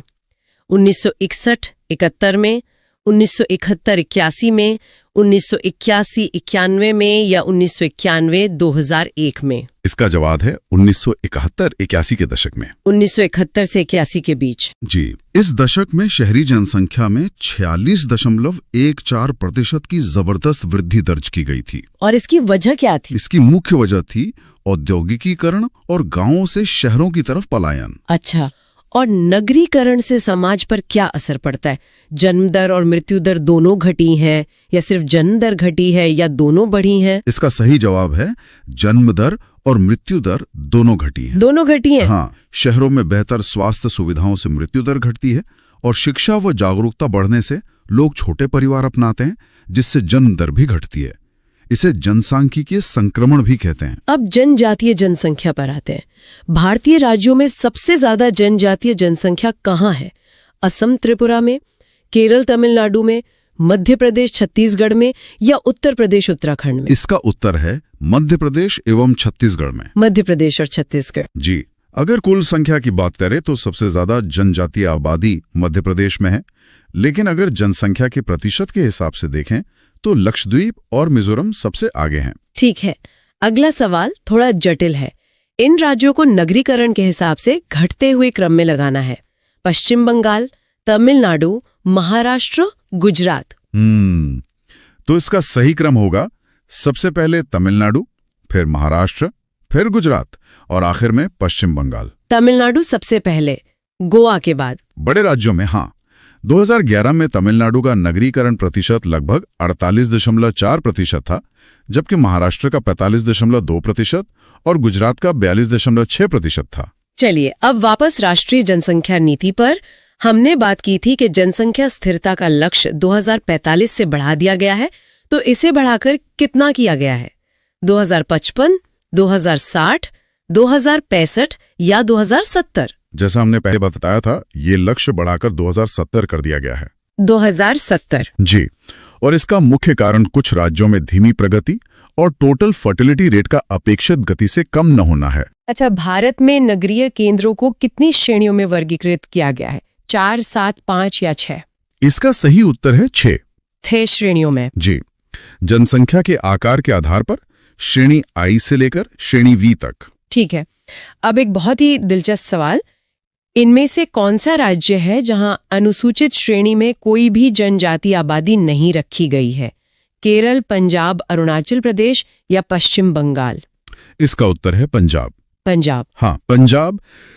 सिर्फ पंजाब ही नहीं बल्कि हरियाणा, चंडीगढ़, दिल्ली और पुडुचेरी में भी कोई अधिसूचित अनुसूचित जनजाति नहीं है। ये तो काफी रोचक जानकारी है।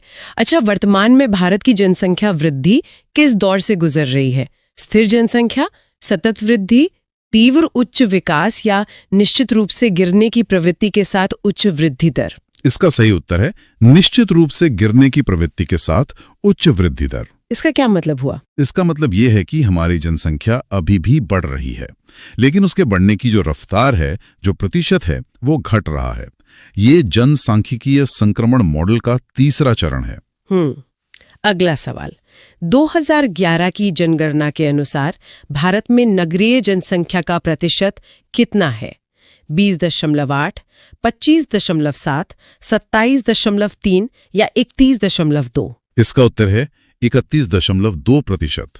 31.2%? जी, 2001 में ये 27.8% था।